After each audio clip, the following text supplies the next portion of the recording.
The Reeds came in, they have a small home theater. Really, that's probably the first thing in our house that we felt like automation would help us with. Their theater room was very basic, 1080p projector, Blu-ray player, satellite box and receiver, and that's it. Nothing fancy, nothing crazy. They're looking for a simpler, easier way to run that home theater and control it.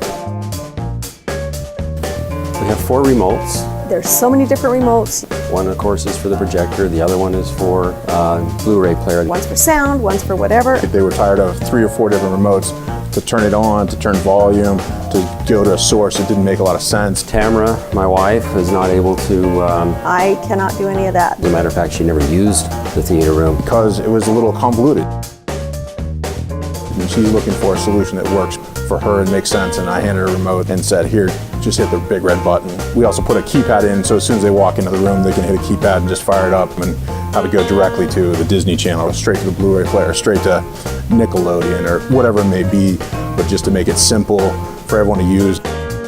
I think lighting's very important when you're watching a movie. We put in a couple dimmers, so when they hit pause, it comes up a little bit. If we need to pause the movie because the phone rings or the doorbell rings, or for whatever reason, You got to see your nachos. we will hit the pause button, the lights will come up, and it's been a nice feature.